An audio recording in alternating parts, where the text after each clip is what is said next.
fine. Have a seat. I'm good. Good to have you in the studios. All the bling bling and things. Your watch alone, I'm sure, is like $100,000 billion. Yeah, it's an amount of money. It's an amount of money. Huge one. You are not playing. Not at all. You look great. Thank you. How have you been all this while? I've been good. You've been good. You've been talking. We had a conversation on Twitter. I've been talking, eh? You've been talking quite a lot. You've been talking as well. Well, it's important. But first of all, did I hear D-U-N-A in the song, Monica? Yeah. What does it mean? Is it the one we know? That's the guy. You should bring it. For what? Well, I was explaining myself so much. So if you listen to the song, you figure out what I was talking about. Tell me what Monica is about, first of all. Okay, so Monica, I'm just trying to be blunt here. Yeah, very blunt. So Monica is basically about one girl that is just used to calm down, you guys. See that one person on Snapchat that never gives up on sending content, you understand? She's a content creator. Okay. Yeah, so Monica is about her. So, I mean, I've never seen her before, but she's on my Snap. Okay. And she sends it all the time. Wait, is this real? Is this real life, or you are just giving us a scenario? It's real, it's real. There's this girl on Snap. Actually, yeah. What does she send you? A lot. Like? She's a content creator, I told you. How long has she been sending you? I think for a year and a half now. But why do you still watch it? Why are you enjoying it? Or if you're not, why have you not blocked it? Charlie, I'm like a cat. I'm curious. So you always watch it, and that's why she sends more? Yeah, I mean, I watch it and just let it go. And I mean, it got to a time where she actually DM'd me. I had to reply her back because she's a loyal fan for a year and a half, and you're not replying her. I think it's not cool. So I said hi sometime, and I mean, even she started a conversation of, oh, it would be bad if we meet and all. And I told her I have a lot of shows. Okay. So we can meet at our shows, some of my shows and all. But she's seen flyers and all. She's never been to any of my shows. Maybe she's been there, but she hasn't approached you necessarily. Actually, yeah. Yeah, it's possible. She's probably shy, or she enjoys the See, that's the problem. Conversation. So that's why I made mention of wanting her close than the news, so she should stop sending whatever she's sending. I prefer to seeing meet her. So you want to meet her so that what? Do you like her or? I mean, I can't do anything bad to her at my events. It doesn't look like I don't do. You understand? This is a cool guy. I'm just asking that. Do you like her, which is why you want to meet her? Because usually someone is sending you something and you don't like it on social media. I'm not sure you want to meet the person. I'm that person. I like almost every good person. I like all your beautiful audience here. So you want to meet everybody when they're sending you the D? No, but I've met all of them. We've taken pictures and all, so yeah, that's me. I see. Is that how you guys get some of your inspirations for your songs? I mean, it depends on the kind of inspiration I want. So you're not about judging people. Everybody should live their lives. Have fun. I see. Unless it affects me. Yeah. If it doesn't, we're good. How's the album doing? So good. Yeah. I posted today. It's almost #1 everywhere. Yeah. Love and Chaos. Yeah. Why Love and Chaos? Love and Chaos, it begs explain not just my life, but life itself. Because in every individual's life, you've had moments where people love you and you're enjoying life and things are going on well, and you have some chaotic moments as well that actually looks like this time around and your man you understand? So Love and Chaos is basically life. Okay. And that's what I've been through in recent past. I've had people love me. I've had big songs, numbers of hit songs, huge songs everywhere, a lot of features that worked for me. And I've had my personal downs as well, where I've lost really people that are really close to me. Yeah. And it took a toll on my whole family. And see the woman that I love so much, my mom, go through what she's going through, lose her mom, and then lose her husband. Yeah. So I'm staying behind and I'm seeing what everyone is going through. People think it's all cool out there, rockstar, Kuami Eugene, but then again, I come home and I have to go home like twice a week now. I used to go home once a month and all. But now my dad is no more. It's just my mom in the house. We've all grown up. They're all living in the house. It's just my mom and the house. And I love her so much. So there's a lot going on. I have to stay away from music for about 6 months. Do you get it? Yeah. Because it was just alone. It was tough, yeah. And my biggest fan was my grandma. Oh. Yeah. and that because must have of really that, hit you. and I'm always on the TV. So they had to turn the TV off for about 5 months. What? Because anytime she sees me on the TV, she starts crying. Oh, no. Yeah, and both of them, the latter part of their lives, I have to rush because all of them, I was in Australia when my grandma was about to die. I had to rush to Ghana. And I was in the States when my dad was in the hospital bed. I had to rush to Ghana. No. I came on Monday, saw my dad on Tuesday. He passed on Wednesday. So Do you feel like he was waiting for you? He wanted I feel to like he was just holding on to that last breath to see Kuami say whatever he wanted to say. And I mean, he spoke to me. What did he say, if it's not too personal to share? It's like he's happy what I've been able to do with my life, and I should keep on. And it's not like he's not going anywhere. He will come back home soon. So I mean, we vibed, and I said okay, but I knew. And when I saw my mom crying, I knew it looks like it was this man won't come back home. Yeah, so I stepped out of the emergency room, and I heard my sister crying. No. And I realized I don't have to even go back in there. He's gone. He's gone. This is tough. Yeah, that's the chaotic aspect of it. But in going through all this, did you have anybody to talk to help you go through this? Funny enough, the one that I talk to, the one that I vibe with, is going through worse situation. That's my mom. Oh, okay. I thought you were going to mention Monica. Or Mary. Eh? Your mom is your closest friend. My mom is the closest friend that I've ever had. Okay. I don't have too many friends. Why? I've never had too many friends because when I was growing up in Fadama, I was like the dadaba amongst my friends. You understand? I mean, I grew up in the slums with them. So when I was growing up, I had friends. I would follow them to go sell scraps. But I was schooling in some dadaba school. You understand? I had white people teaching me and all. My mom gave me the best education. But then again, I was from a super poor home. How is that possible? Yeah, that's my mom for you. I think she's that special. That's why she means a lot to me. She gave me the best education. I was going to good schools, so she had to do extra jobs just to pay my fees because it was really expensive. What are some of the jobs she'd have to do? My mom was doing like 4 jobs a day. What? Yeah. What would she have to do? Okay, let me explain it to you. My mom used to come to bed at 1 a.m. and wake up at 3 a.m. and go to Countermantle. Wow. What? Yeah. Every day? Let me explain. So my mom sells tea. Tea? Tea. You know, way back tea, they'll make tea and bread. Yeah. She used to sell tea, egg, and bread at the Fadama Park. Okay. Because these Game Boys will come and sit there cafe and he'll sell tea for them. Then he'll come home around 1 a.m.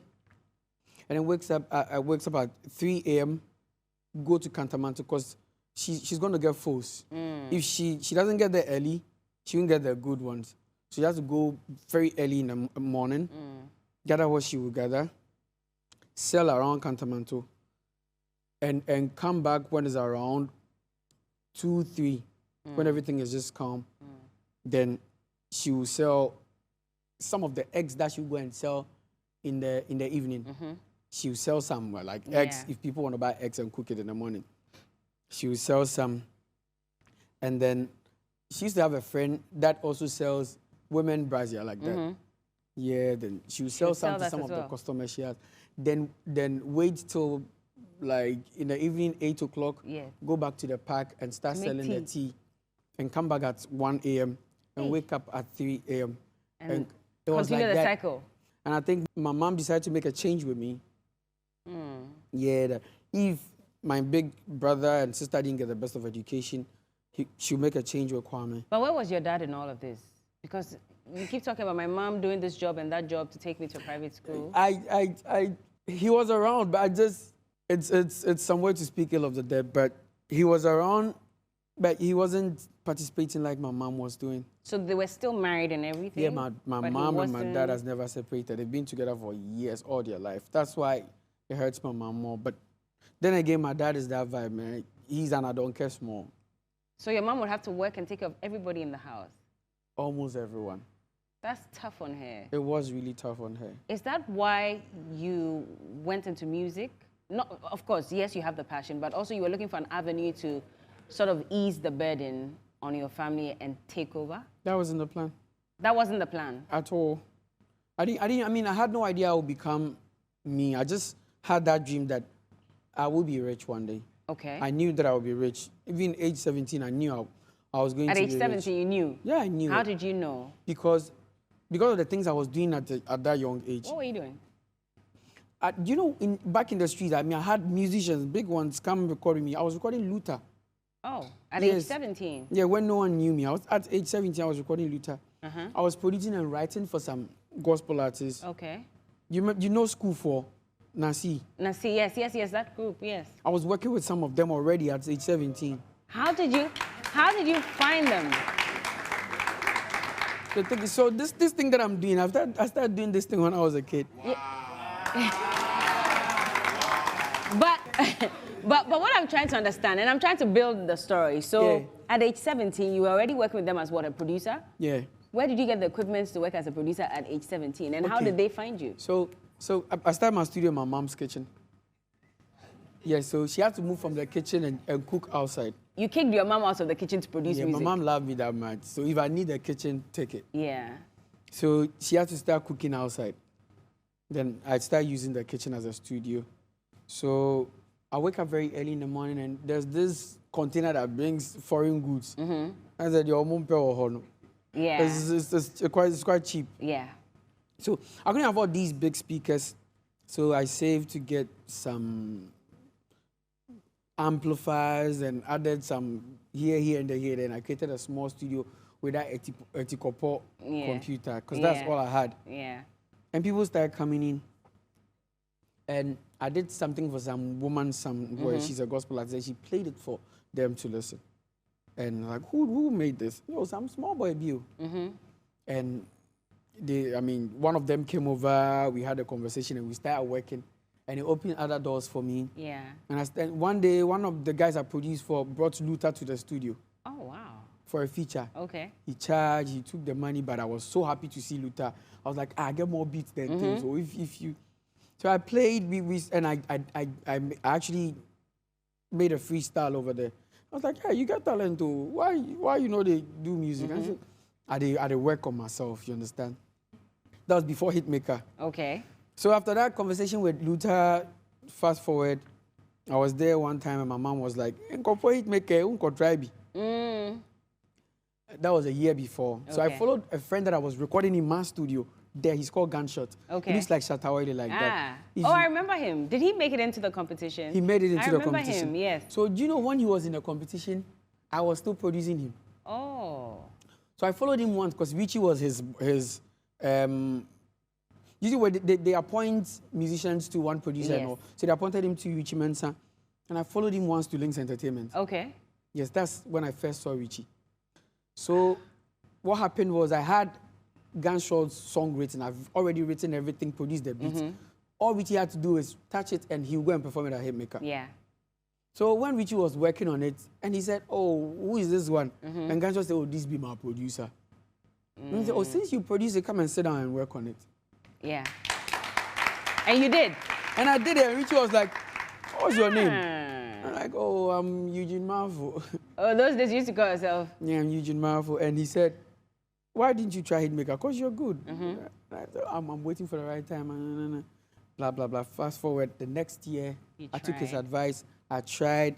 Lo and behold, I got there. It was Richie, Kewa, Magnum judging me. Yeah. So already I have a pass on Richie. So Richie was like, oh, I knew. And Kewa was like, oh, I think he's good. But Magnum was the issue. He was hard on you? Yeah, Magnum didn't like me at all. Oh, why? What was his reason? I remember vividly. He was like, I don't think he's that good. I don't think he's that good. Eventually, did you get to speak to Magnum to ask him why he didn't think you were good enough? No. The last You've never asked him? The last time me and Magnum had a conversation was, he sent a song to me for a feature. Look at that. Look at how God works. He sent a song to you for a feature. Yeah. This was after you had finished Hitmaker, you had blown it. Yeah. And I have Angela, I'm blowing everywhere. Did you ask him that? No. You should have asked him. I mean, it's dead and gone. He never also talked about it? I'm not sure he remembers that that's the guy. Oh, how? He will? I don't think so. Trust me. Really? I don't think so. I was like literally a nobody, so. How do some of these things make you feel now that you look back and realize that was my shot at stardom? And just maybe if I had not made it into the competition, just maybe, I wouldn't be the Kuami Eugene I am today. Actually, I knew I'll be here today. Regardless. Regardless. Yeah. Yeah. I think Richie told me that some time ago. That you're that talented. If Links didn't sign you, you could have made it. He told me that some time ago. But God has to use someone to lift you up. Yeah. And I think they served as an avenue for me to get here today. And here you are. Yeah, I'm here. How many songs? Can you even count? How many songs have you put out? Features alone, I can't count. This is too much. You know, there was a conversation about it. Who was the one that tweeted? And the person, I think it was Shatawale or something. No. Who Bongo was it? Ideas. Bongo, okay. So he was saying that a lot of these artists should thank you for the features and for writing songs for them because through you, they got hit songs. What did you make of that statement? I think, I mean, for every human being, it gives me a pretty good feeling. Okay. Yeah, I felt good when I saw that. But then again, I just have to remind myself that it's an industry, it's like a company. They also help me to, add somewhat to my catalog. Yeah. Adina Killing Me Softly, I perform it everywhere that I go. And it was one of the reasons why I was invited to Australia to perform because they love that song so much. Yeah. So even though I wrote the song, Adina gave me a shot on that one. How would you describe yourself? Are you the singer, the writer, the producer? I'm everything. You're everything. Kuami Eugene, the everything. I'm music. Your music. Which one do you enjoy doing most? Writing. You prefer writing. Have you won Songwriter of the Year before? Actually, no. You haven't? This year, they will consider, please. Why, though? I mean, for the number of songs that you've written, what do you think is the problem? I think it's the algorithm. Okay. Obviously, I think it's the algorithm. It's the mindset behind how a songwriter should look like, and that particular song that wins song that makes the person win Songwriter of the Year should sound like. Yeah. It should sound like you're saying so much, and so look at the songs that won. Kofi Kinata has won it. Look at those songs. 4 times or so before. And I'm more of a hit maker. Okay. So you're not writing to win an award. You're writing to get a banger. It won't be bad if I win an award. Songwriter of the Year. Yeah, because it won't be. I'll probably be the first artist to have won Songwriter of the Year, Producer of the Year, Artist of the Year. I don't think there's no one like that. So you want to make that it's just EL and I was one Producer of the Year and Artist of the Year. Yeah. So I think I can just go a step away from EL if I can get Songwriter of the Year. Well, maybe like you said, you might have to tweak your songwriting skills a bit. I mean, songs like man. what I wrote for Joyce Blessing is pretty deep. Do you think that's likely to get even nominated for Songwriter? I think so. Yeah. This conversation about Joyce Blessing, it's been going on for a while. We still are yet to find out, was it a free song you gave her? Did she pay for it? What are the dynamics in that? You know, I mean, to intensely talk about gospel is a bit dicey. Why? Because, you know gospel people, how judgmental some of them are. Gospel people, judgmental? Hey! Really? I'm sorry for no judge. That shall not judge in a honor. I mean, I've had people say, I don't know, gospel artist Bema will be our yet if we are senior matron. But Joyce Blessing said there was nothing wrong with that. There's literally nothing wrong with that. I don't think there's anything wrong with you writing a gospel song. Yeah, because I don't know who the gospel is saving. If it's saving people who are already saved. Then there's no point. Yes, you understand. Yeah. There was a back and forth with even the one you did with Keche. You wrote that song, didn't you? I wrote the hook and the chorus. Oh, just the hook? I wrote the hook and the chorus. From DJ Tramilala to the popular verse of the song. Well, the party day today. They kind of said a lot. Yeah. Especially the tall one. He said a lot. What hurt you the most out of all the things they said? It's his gestures. Okay. The gestures. It's not what he said, but it's his gestures, making it look like I didn't help. You understand? Yeah. Yeah, because it hurts when sleep. Someone knocks at your door at 3 a.m. and both of us, I open my door, we make it happen, and now the gestures make it look like they did everything all by themselves. Yeah, one of Adine's biggest song, I wrote it. I never took any shine away. And she's still enjoying it now. And shout out to Adina, big love. And I co-wrote Yerkun with Ochiame Kuami. Okay. You understand? And he didn't complain. He had to even go and say on radio and say, I brought this, and Kwame says, nah, it doesn't sound good, so let's write something different. And I'm seeing him looking at, this is a matured man who I'm learning from him. Because it's not a problem at all. But because nobody wants to give credit, he will sing his own song and waste it. And just move on. But this same no darling issue, I still don't have royalties for it.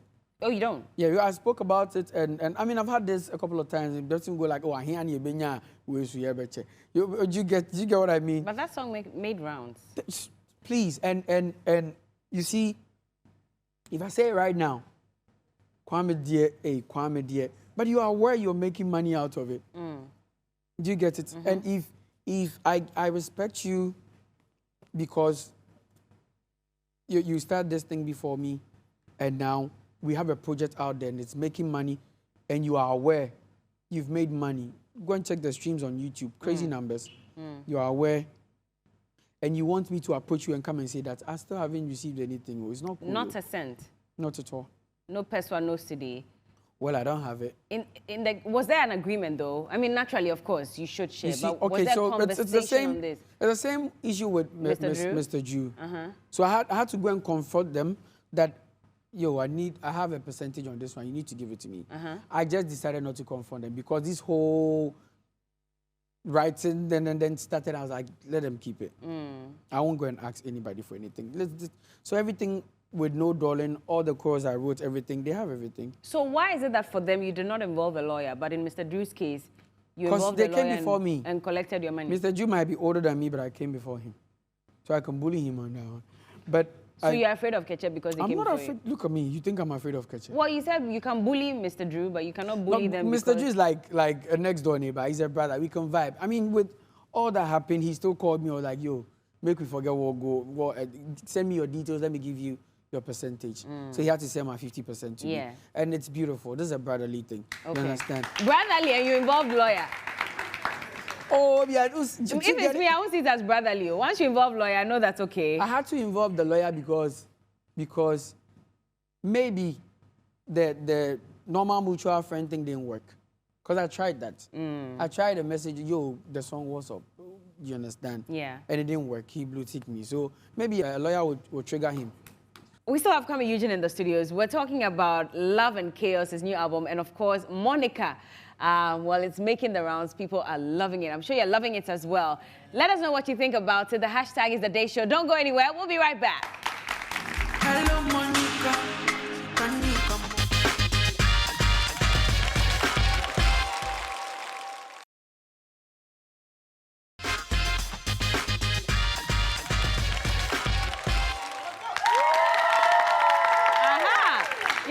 And this is still The Day Show. Kuami Eugene is here. We're talking about his new album, Love and Chaos.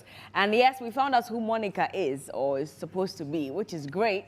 It says send more of those, contents that you've been sending. It's not a bad idea. At all. I see. But we'll be playing a game shortly. But even before that, let's talk a bit more about the album. And of course, we'll touch on it. Let me know which one is your favorite. Have you had the time to listen to the album?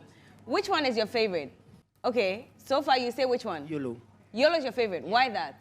Because it speaks a lot. And, you know, in this life, it's just once. YOLO, you live only once. So, yeah, when you listen to the songs, like, it tells a lot about life. And then, so I really love that one. Would you say this is an album of the year material? Yes. Okay. It's really 100% a GTP album of the year material. Hey, okay. Who else has listened to the album? Okay, she has. Okay. Tell me which one is your favorite? Monica.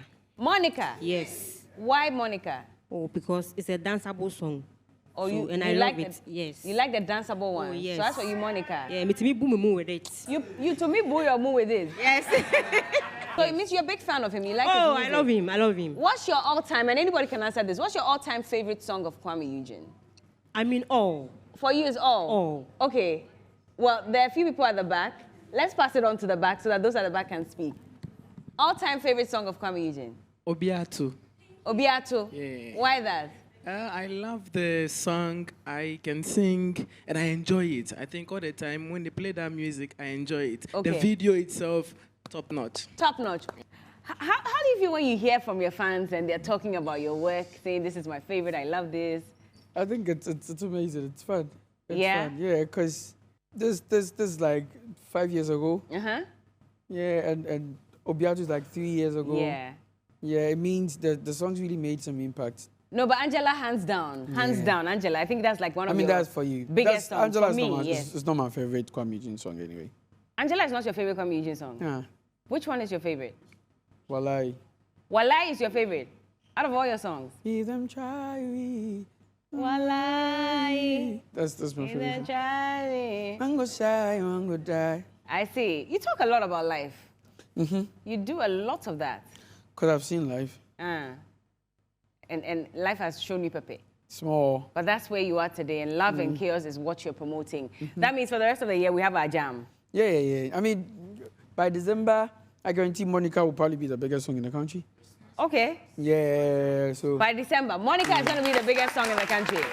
I mean, it's #1 on the charts already. Yeah. But I mean, it's playing on the streets. I need it to be like, you see the Angela open gates time where, yeah, that's, I'm back for good.